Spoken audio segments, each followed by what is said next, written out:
Good evening, folks.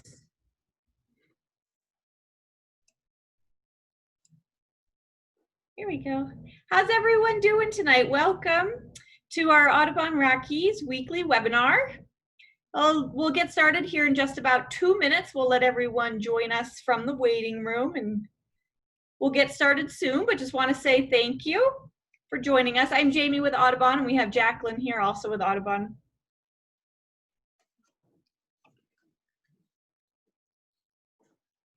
Let's see.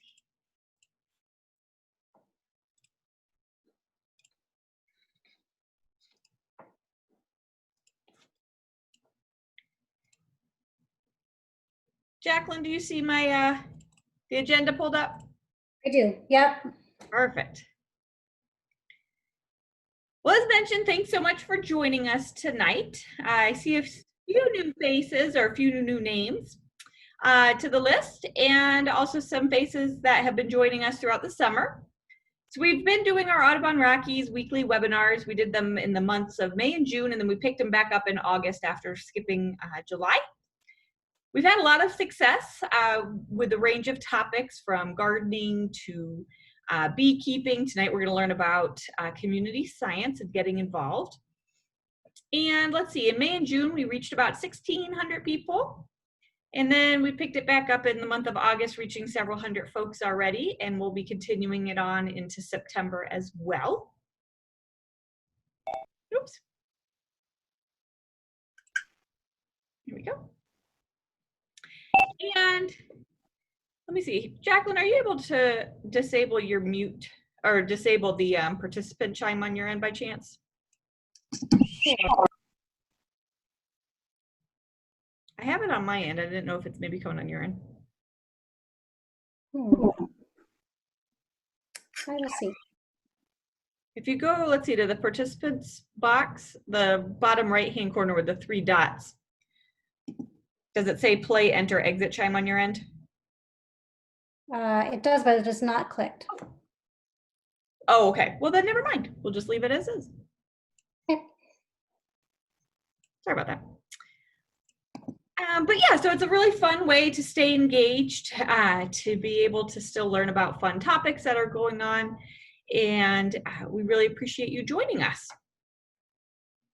So tonight's agenda looks something like this. I'll just go over a few housekeeping rules and then a very, very brief intro on who we are at Audubon Rockies and the Habitat Hero program and how that ties into community science, which will be led by our senior community naturalist tonight, Jacqueline Downey.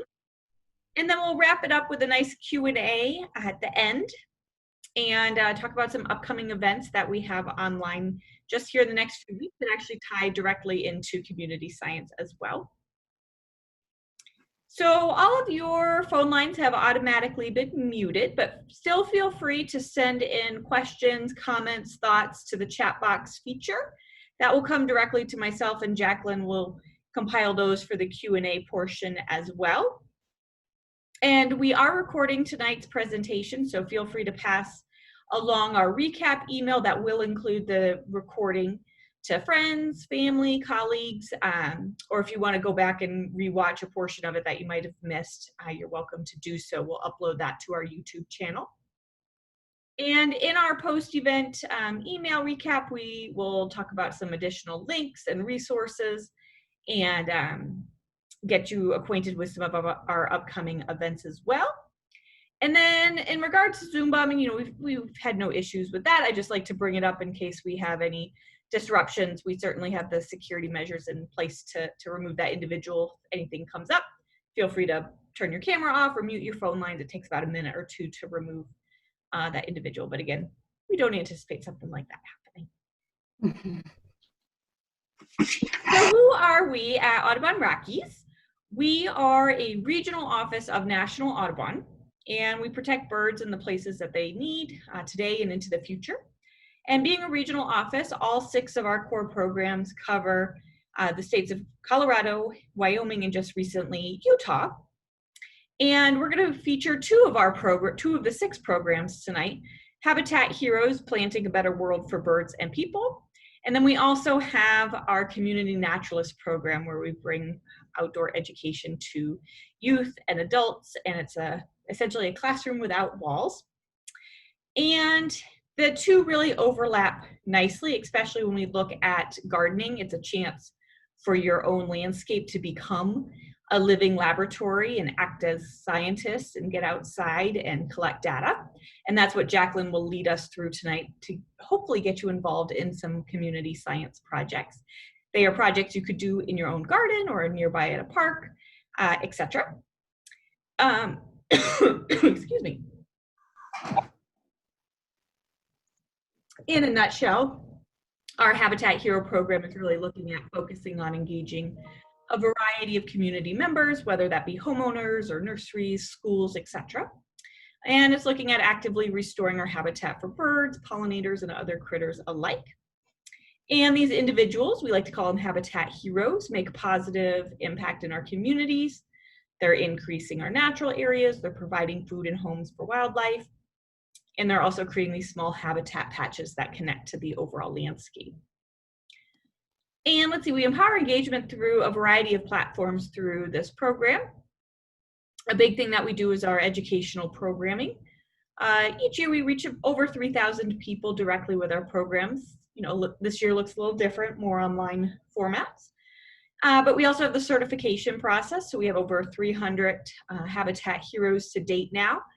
And I'll talk a little bit about that application process where you get rewarded for your gardening efforts. You can display the all-weather garden sign. You can see that featured here in the photograph.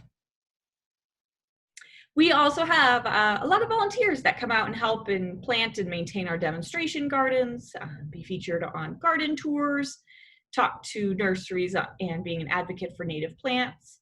Lots of ways to get your hands dirty and volunteer with us.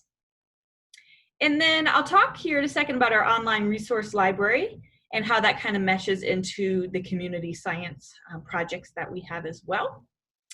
You can stay up to date with us on social media with Facebook, Twitter, and Instagram. It's a great way to stay up to date with all of our programs, upcoming news, events, articles, etc., and great photographs as well.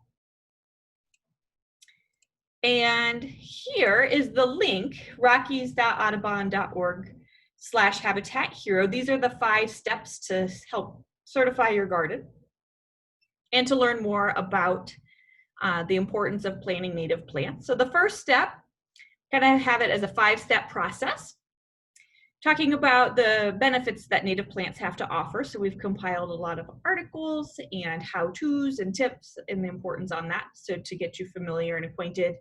Also some additional reading material. Then you can use the native plant database, search via your zip code and download and then export some plants that would work well in your area.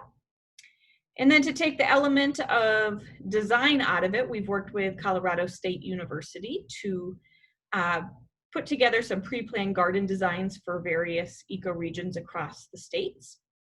And then we also have some great resources on pre-planned gardens with Garden in the Box features, like with High Country Gardens or Resource Central, where you get the plants and the garden design, you overlap them. Kind of, instead of painting by numbers, we have planting by numbers. Then we talk about the certification of your Habitat Hero garden. We have a little YouTube video to walk you through the 10-minute application process. It's all done online, and the benefits package that you would receive. And then how it all ties into tonight with our program, maximizing your impact. What can you get back out of your landscape? How can you use your backyard garden as an educational tool for you, your kids, your grandkids, your neighbors, and learning about how you can use your yard as a living laboratory and become a little citizen scientist for the day. And who's going to share that tonight is Jacqueline Downey.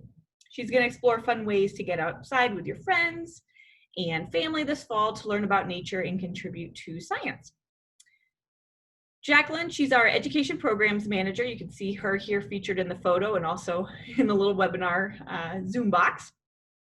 And she's our senior education programs manager. She lives up in Northeast Wyoming, outside of Gillette in Moorcroft.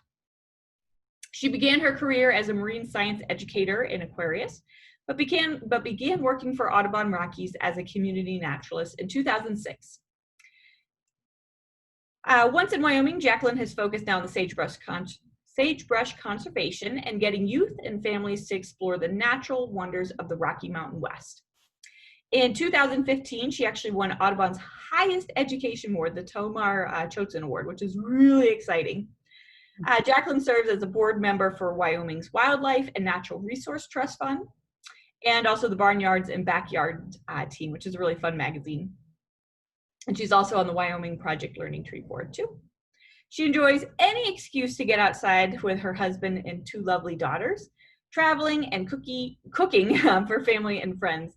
And she's just a wonderful coworker to work with, really educating all our folks in Colorado and Wyoming. And they have a beautiful property up in Northeast Wyoming. It's so much fun to visit. And she knows her birds and nature and loves spending time outside. So we're really excited to have Jacqueline with us tonight.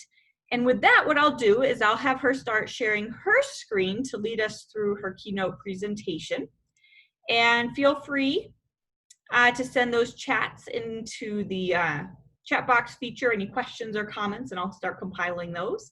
And with that, Jacqueline, thank you for joining us tonight. Thank you so much. I really appreciate it. It's a very nice way to be welcomed. I am going to share my screen here, so bear with me as I get going. So, Jamie, can you see my screen? Yes, I can. Almost. Almost. It's almost. There it is. Awesome. Okay. Perfect. So, okay. All right. So just kind of wanting to know who you are. I know this is an Audubon presentation, and I know that everyone's level of bird love or not so much bird love varies. So if you want to kind of get interactive, please let me know where you are on the bird nerd scale. And we can get going from there. Okay. So my presentation today, I'm really hoping to be able to talk with you about some of the opportunities there are and exist really anywhere and everywhere, not only just here in Wyoming, but Colorado and Utah and beyond. I really enjoy the community science aspect of my job, and hope to share kind of some of the ways that things that you're already doing, if you're not already participating in community science, you'll find it to be a really easy next step. I'm just going to briefly talk about the Community Naturalist Program, just go into what is community science, and then how to find the right project for you and your family.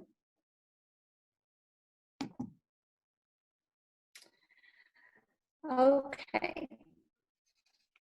So Community Naturalist Program, as Jamie talked about, we basically we get out into the community and hopefully provide opportunities and reasons for families and other people to get outside. Of course, youth outreach is one of our big ones. Typically on a normal year, we're reaching about 20,000 youth in Colorado and Wyoming, and those are in-class programs. They are the field trips that we do, camps, and then because of COVID this year, we did virtual camps, which was really fun. And then we also did, we're also offering for the fall, Audubon After School, which will be, you know, more activities for kids to participate in after school, or, you know, during a regular day. If they're virtual learning, this can just be something else for them to do. So if you're a parent or a grandparent or have someone, a young person that you know of, please stop by our Community Naturalist webpage, and you can see some of the things that we've got coming up for kids. All right. We also spend a lot of our resources for teachers, or spend a lot of time making resources for teachers, things like providing workshops. Again, with COVID, we had to do some of our very first online workshops, which, you know, are not perfect, but they are better than nothing. When teachers need to have a certain amount of credits, as many of you know, and some of them were sort of scrambling with not being able to go to these in-person workshops. So we were happy to be able to step up and provide some of those for the teachers, and they're so much fun. We have a lot of online materials that are free to download. We created a bunch of, and continue to create a bunch of how-tos and videos and lesson plans for teachers, whether you're a classroom teacher or just a parent at home. And then things like trunks and posters and materials that teachers and other educators can check out and use so that they can help their kiddos explore outdoors. And then we do a lot of community outreach, things like bird ID classes and, again, field trips. We have a lot of community partnerships and just kind of like to get out and be in the community. Again, just trying to get folks some sort of excuse to get outside and have fun and learn, hopefully. But what we're going to talk about now, the aspect is the community science projects. These are always my favorite part of the job, as I said. Things that I like to do, whether or not I am working, community science activities are always one of the things. Basically, community science is just public participation in scientific research. And you may have heard of it being called citizen science, and that's still accurate. But we have joined with many other organizations to get away from the term citizen, as it can isn't as inclusive as community. Everybody in the community, regardless of citizenship, is welcome to join in. You can also hear it called crowdsourcing. But basically, the bottom line is the scientific community needs help to gain a better understanding of the world around us. As you know, you guys, everybody is observing the natural world around them all the time. And the cool thing is these things that you just naturally are observing can be of use and be helpful. This is our bird banding station that we have near our home. And it is a fun, all ages, all skill levels come out, and we're able to participate in this research project that's ongoing. We have several in Wyoming, and then our partners who with the Bird Conservancy of the Rockies. They also operate some bird banding stations. I'll probably talk just a little bit about that, but our stations are in the summertime, but there are some in Colorado that operate in the fall, if that's what you're interested in. And then there are other organizations in Utah that also have bird banding stations. And we have got partnerships with Hawkwatch International. They tend to do some banding on much larger birds, though, than we do.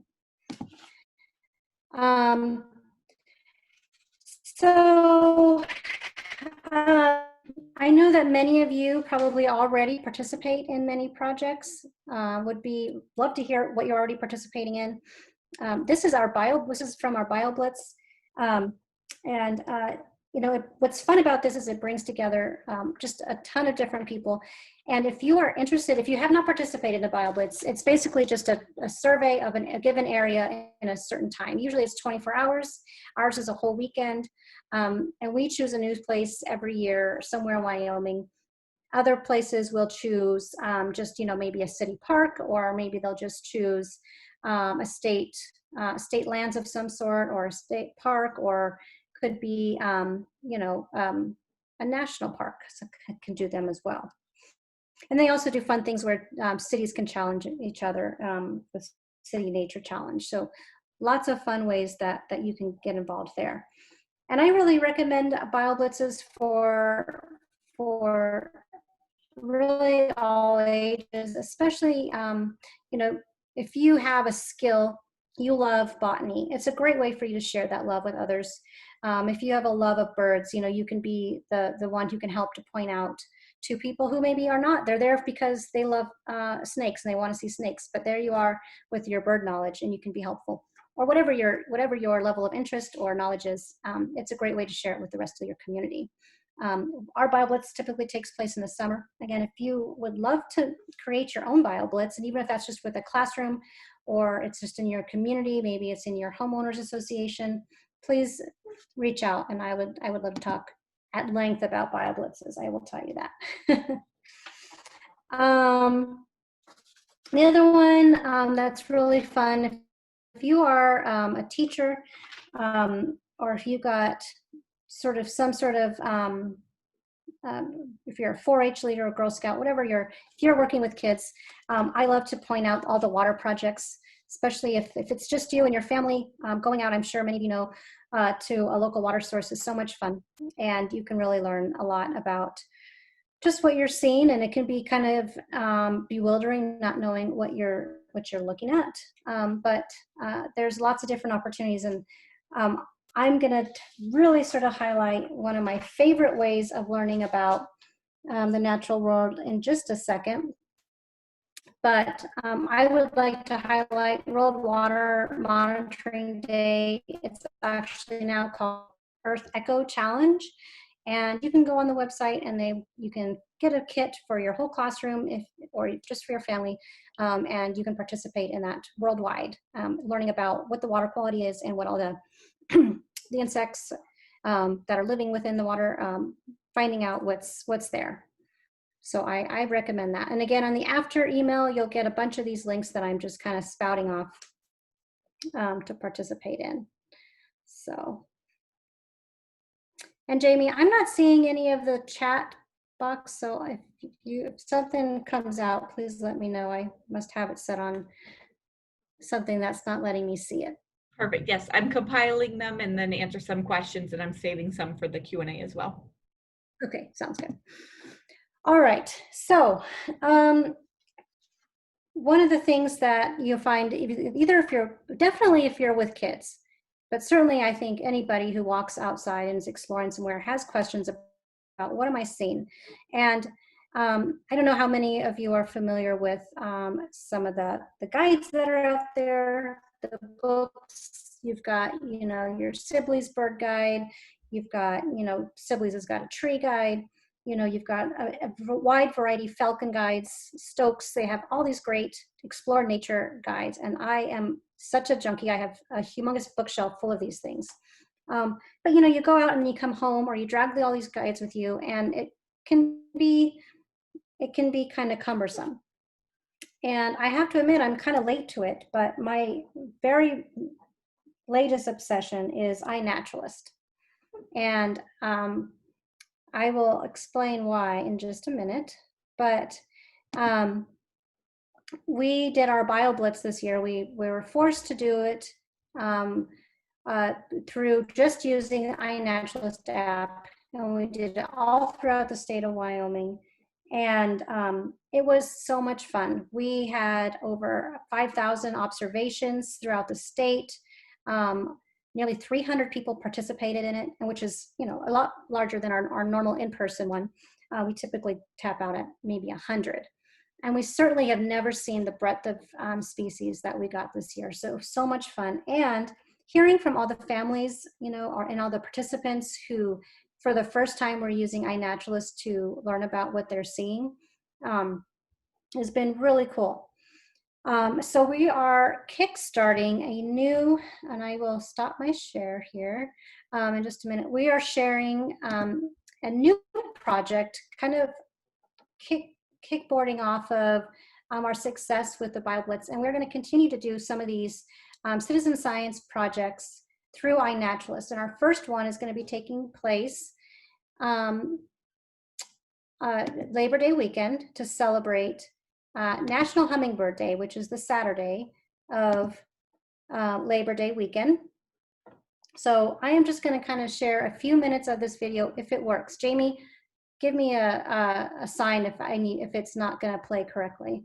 But I welcome you guys to join us for this event. Hey, community scientists. This is Zach Hutchinson with Audubon Rockies, bringing you a brief tutorial on how to submit your Hummingbird for National Hummingbird Weekend Audubon Rockies using the iNaturalist app. The first step is to make sure you download the iNaturalist app. Once you've done that, click on it. It'll bring up these first pages that provide some helpful tips. Make sure to read those. I'm going to cruise through them. You get to the All right, well, I just kind of wanted to share with you that we have a tutorial with how to use iNaturalist specifically for this project. If you are not familiar with iNaturalist, you can download or you can go to the website, create a login for you or maybe for your family, and then you can also download the app. And what's so much fun about it then is that you go out and then you just start making observations with your phone, or you can also use an external phone, or excuse me, our external camera, like your regular camera, and then you can download the images that you capture onto the website as well. But what's really great about it is if you don't know your beetles, for example, you can take a picture of your beetle and you take a picture of it, and then it will come up with options of what type of beetle it could be, what is likely to be in your area.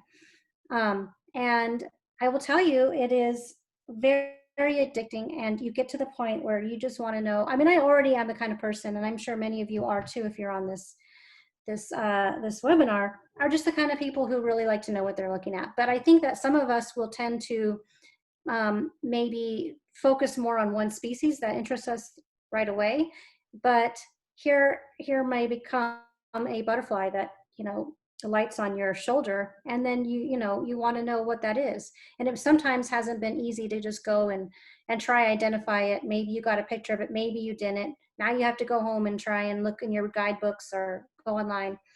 iNaturalist really takes that away. So if I cannot urge you enough. And I'll tell you that I had an account for 2 years before I actually used it. I don't know why, but now I'm using it all the time and I love it. And I think that what the great thing about it is that already, if you're going out and doing things, if you already go on, field trips, birding field trips, and you use something like eNaturalist, I'll talk about that in just a minute. But if you use some sort of, if you're taking track of the birds you're seeing already, it's just a natural progression to be able to use iNaturalist to then also identify all the other things that you're seeing, the plants, the mushrooms, what have you.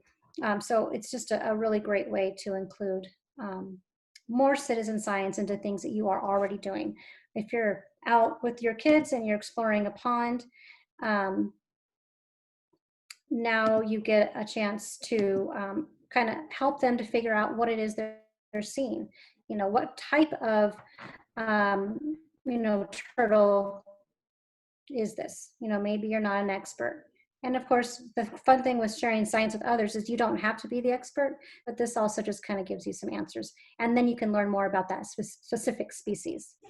So that's my iNaturalist. Okay.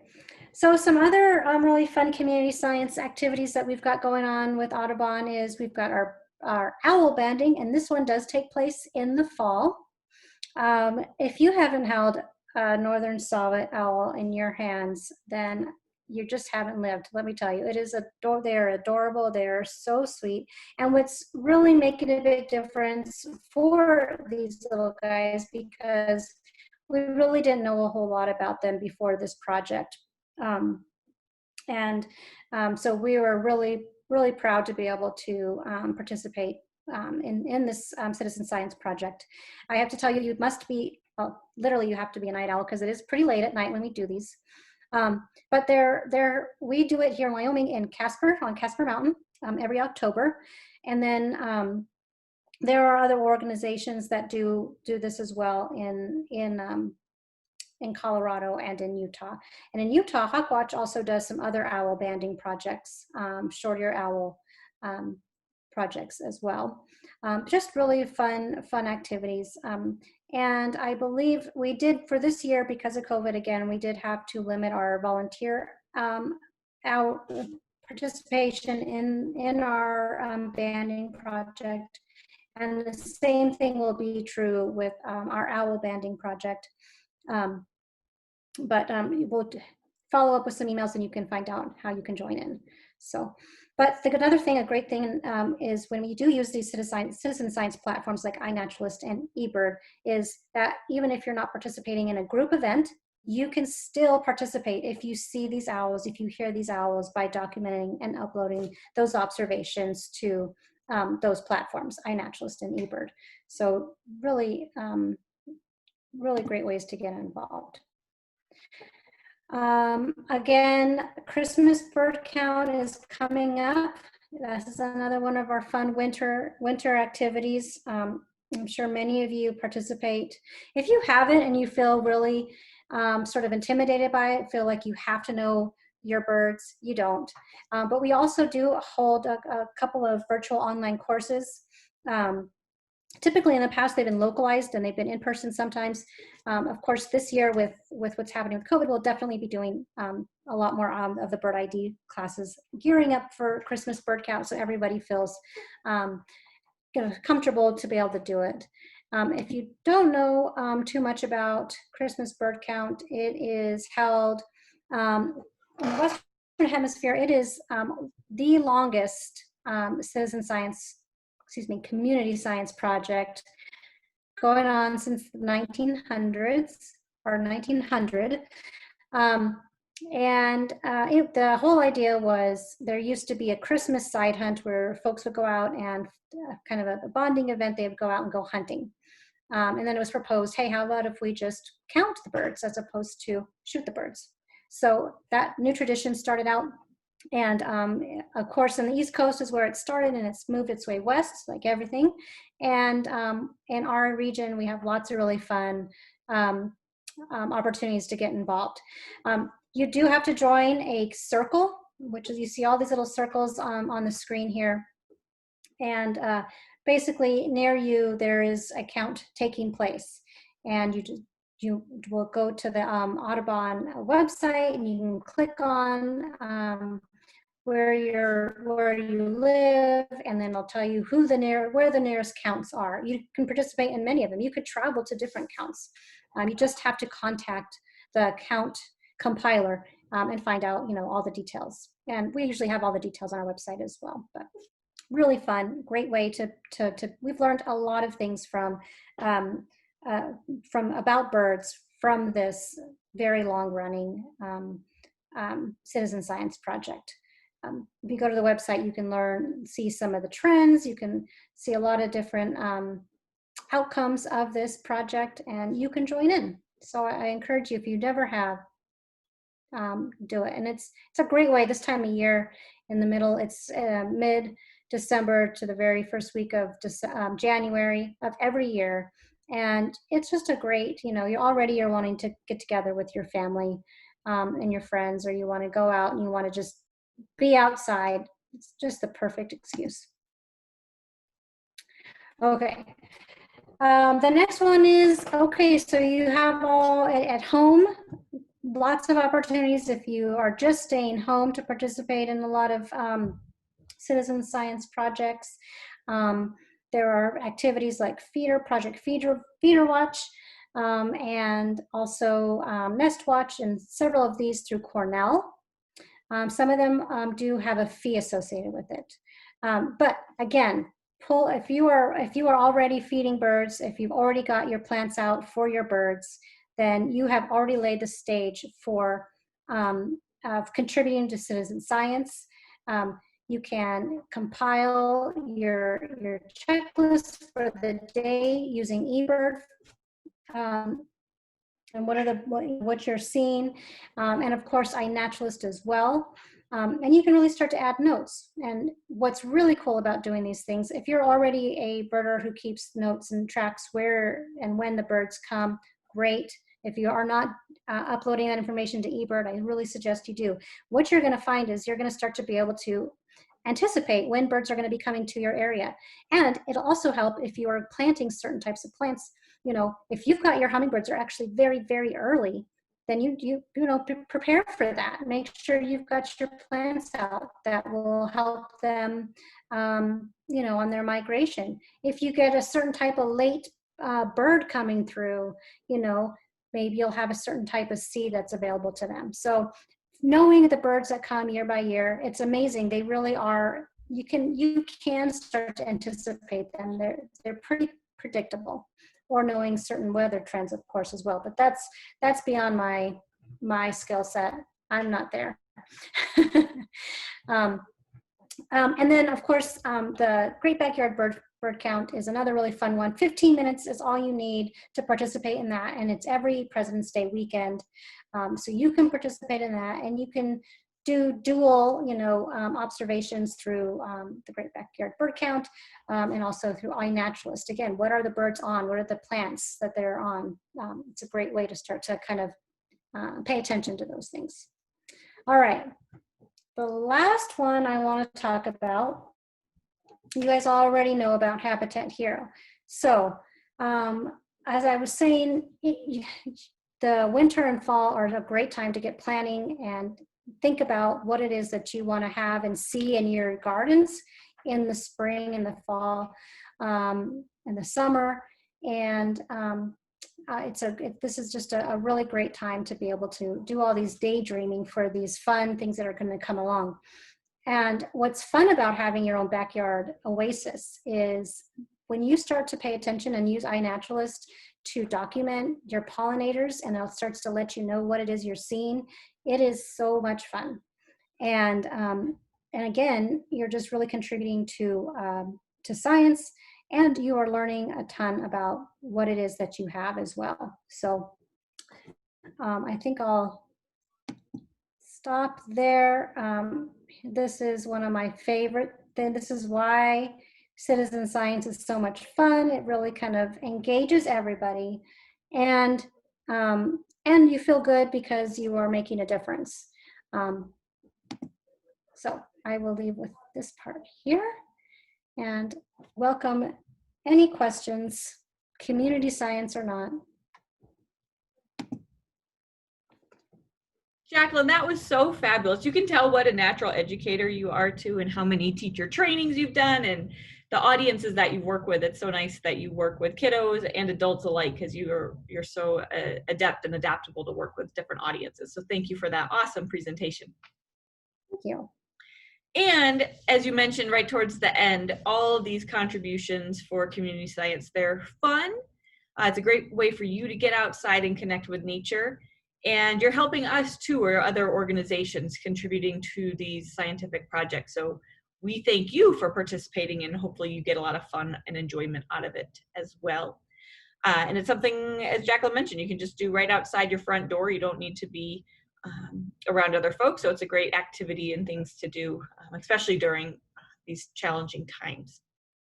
So with that, we'll open it up for Q&A, and then as mentioned, we'll definitely send that recap email out after the event that will include the webinar recording and all of those links and the projects that Jacqueline mentioned, like Great Backyard Bird Count, the owl banding, Christmas bird count, you name it. We'll have all of that for you. First question, this is from Jan. Does Audubon have any native plant landscapers that they recommend in Denver? I want to replace my lawn with a pollinator and bird-friendly garden and need some help. I can take that one if you want, Jacqueline. Yeah, go ahead. Yeah, so that ties into Habitat Hero, and it's really hard to certainly promote or guarantee that a landscaper knows the ins and out of the Habitat Hero program. First and foremost is looking at planting a diversity of native plants. And the reason it's hard to promote them is landscapers often have turnover every season or every summer, and they just have a large bandwidth of staff, and their goal is to just come in and get as many projects done as possible throughout the summer, and that's both on the landscape design and on the maintenance side. So what we ended up finding, which worked out really well, they're called Earth Love Gardens. They're based in Boulder, but they work along the entire Front Range in Colorado. And they themselves have been vetted and have been trained for Habitat Hero components and how to design a bird-friendly yard, looking at native plants, including a water feature, elimination of chemicals and fertilizers, having some additional stewardship components, etc. And then they bid out projects that would be in the area. And since they're trained, they're the ones that are working with that landscaper. So I could certainly get you in touch, Jan, with Earth Love Gardens. His name is Aaron Michael.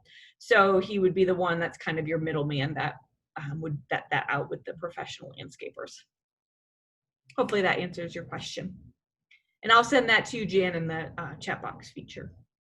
I also really enjoy playing around with the native plants database. I just think that's such a fun thing to use to find out, what should I plant?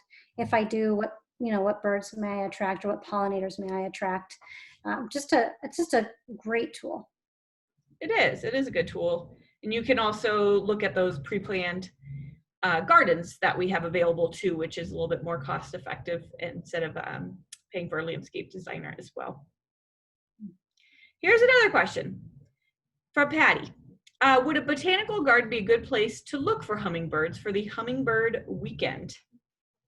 Yes, absolutely. In fact, they typically attract a lot of variety of hummingbirds that you may not get in your, in your backyard, because they are offering such a wonderful, buffet of plants for the hummingbirds. So I definitely recommend checking that out.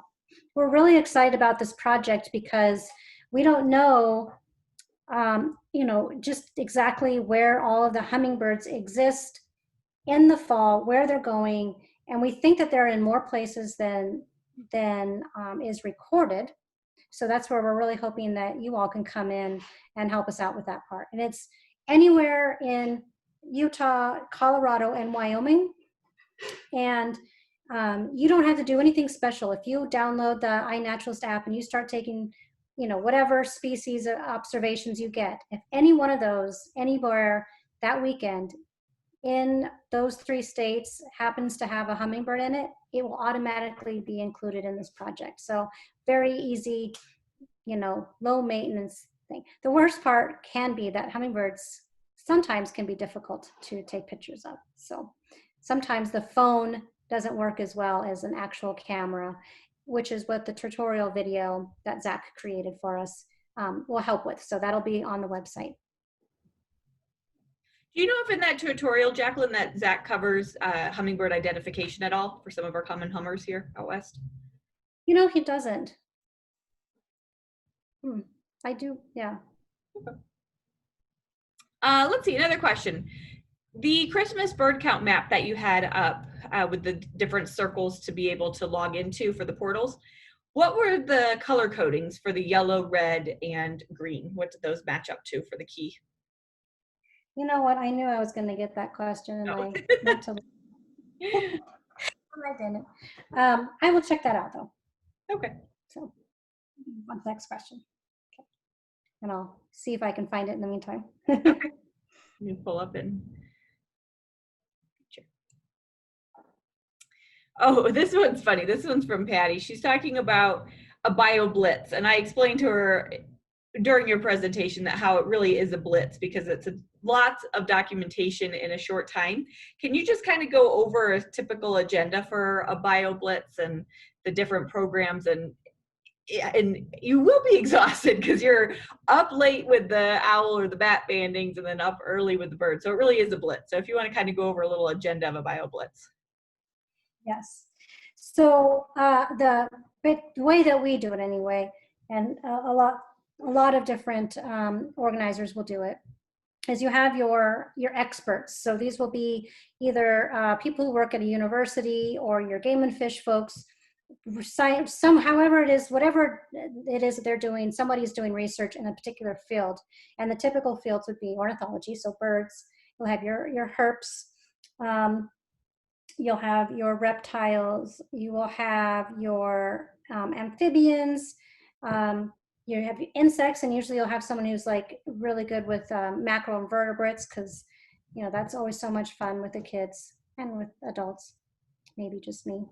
And then so the insects, and then you have your botanists, and your botanists, you'll have someone who's really great with the shrubs and wildflowers and grasses. Excuse me, and maybe you'll have somebody who's doing trees, whatever it is, you'll have your experts. And then you'll have groups that go along with those particular experts, and then you'll kind of be looking for the species that they are good at. The way we do it too is that we'll actually take a look at a certain area that we're going to be doing the Bioblitz at, and say if there is a pond, then we'll actually have a couple of different experts. So we may have a game and fish person who is going to be looking for amphibians and reptiles. Then we may have, you know, an Audubon chapter member who's going to be taking a look at what the birds are. And then we may have somebody who's really into, you know, dragonflies. Maybe that's just a somebody who that is their hobby, but they're very good at it. And that's what they want to, you know, that's what they're there to help with. And then you may have a grad student who's researching macroinvertebrates. And so then all the participants will go with that crew, and then they will follow in and learn how those particular experts go about their research. You know, do they set traps? If they set traps, you're helping with that. You know, if you have, you know, if you're looking for birds, that the bird expert will be, you know, leading the whole group and knowing, oh, this is a red-winged blackbird. I know, you know, these are the things that we look for to identify a red-winged blackbird. Or do you hear that sound? This is that. And so it's just fun. You're just going out with some other people who are, you know, nature enthusiasts of all ages, and you're getting like a front row seat. Not only just the front row seat, but you're also getting to participate in the research that's being done locally right there. So that's kind of what we do. But and then so the days just kind of goes through, you know, your morning surveys. Maybe you'll just have a bird, and as Jamie said, bats and moths maybe in the evening of one of the nights. We do it Friday, Saturday, and then they leave Sunday. So it is pretty packed. But some people will do a park, a city park, and it'll just be from say 10 to, you know, 4 o'clock. And that's how it's operated. And those are fun. We had to do Bioblitz this year, you know, as I said, just using iNaturalist, and folks the entire weekend, July 17th, 18th, and 19th, went out all over the state, all by themselves. What maybe a family was camping, and then they observed things with iNaturalist that way. Or maybe they were on the ranch and they just observed everything on the ranch. Or maybe they took a walk or a hike, whatever it was they were doing, and they observed. That's how they participated in. And I'll say, I think that we'll do that every year that way, as well as also just the singular location, because it's just so much fun and you just learn so much from it. Nice. And next year we're doing it at the Brinton Museum. Is that correct? For the on-site location? Yep, at the Brinton Museum near Bighorn, Wyoming, which is sort of near Sheridan, Wyoming. Beautiful location. If you guys haven't been there, it's a great excuse to get out there. It'll be one of our fancier location places because it's a museum that has this beautiful grounds, and we're gonna have we'll have food that will be catered by these really great chefs. So not all Bioblitzes are like that. Sometimes we're just camping and maybe we get a chuck wagon deal dinner, but you know, it just depends. That's what's great about Bioblitz every year. It's different. Nice. We'll be glamping then. Yes, it is definitely the glamping of Bioblitzes this year. Another question about teacher trainings. Can you elaborate on those teacher credits and what trainings that are offered and how to stay abreast with those upcoming trainings that we might be offering? Yeah. So we definitely partner with Project Learning Tree. If you're not familiar with Project Learning Tree, it's curriculum. It's a guidebook that is, one second.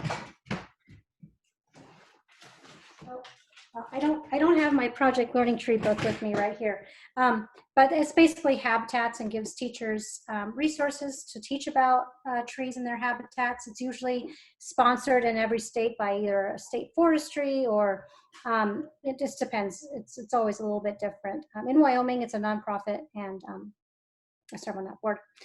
We also partner oftentimes with Project Wild.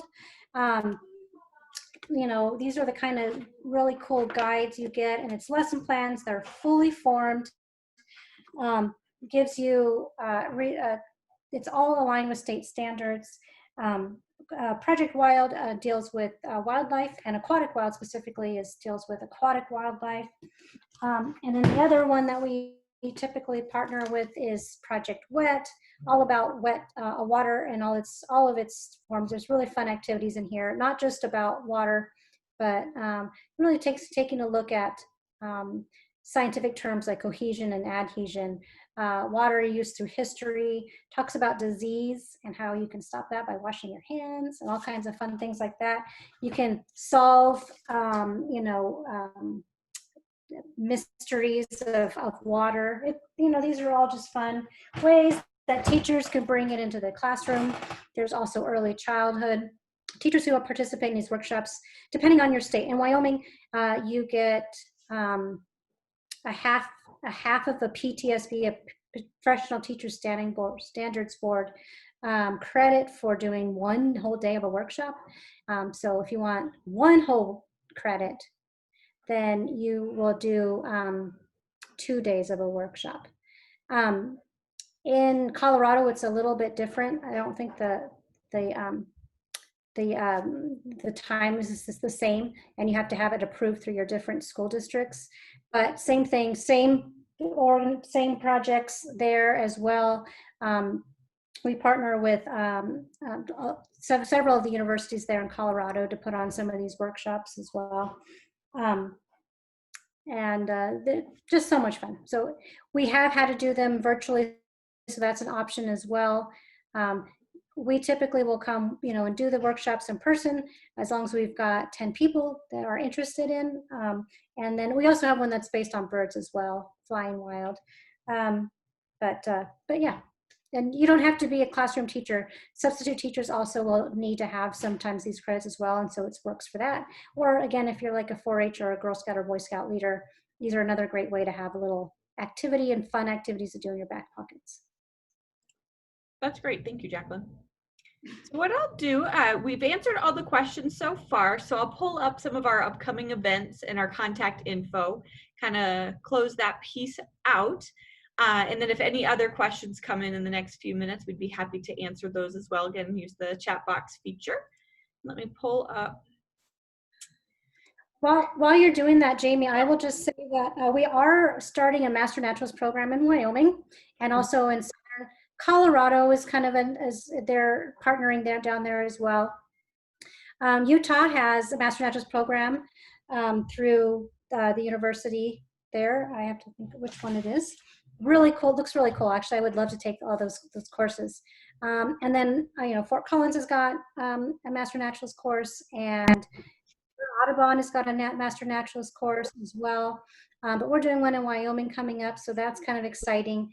So February, starting in February, we'll be doing the courses, and then we'll have a workshop in May, and then hopefully we will have a trained group of nature enthusiasts who can help and do volunteer work, and really just get a chance to learn from a lot of professionals about different biological aspects of the area. Thanks for that. Jacqueline, do you see the upcoming weekly webinars page? I do. Wonderful. So as mentioned from Jacqueline's presentation, starting that Labor Day weekend, September 5th through the 9th, is the National Hummingbird Week. That was that tutorial video that she shared with us. And then September 10th is that first after school special. This is Migration Mayhem, just such a fun little name. But stay tuned, we have lots of online programs going on. So rockies.audubon.org/events. And we also have our newsletter that goes out the first Tuesday of every month, and we try and put most of our events that we have lined up for that for the next few weeks there as well. And then on our screen here, we have our contact information for both myself. If you have questions about gardening, and we also have Jacqueline's contact or email up here as well. If you have further questions on the community science projects and other info that you might have with our teacher and educator resources.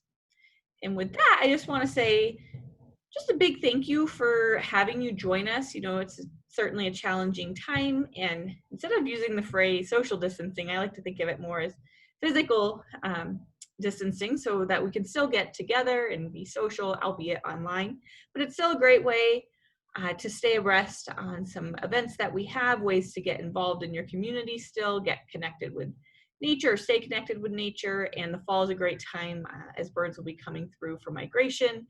There's a lot of pollinators still out there, and just a wonderful time to get outside and be a nature nut. So with that, just want to say thank you, Jacqueline. If you have any parting words, or if there are any final questions that come in through the chat box feature, I'll parlay those over to you as well. Okay. Thank you, everyone. I hope that I inspired you to get outside to use an iNaturalist at the very least. That would be fantastic. So. Wonderful. Well, thank you all so much. I hope you all have a lovely evening, and be on the lookout soon for the recap email from me as well, okay? Take care, everyone. Bye.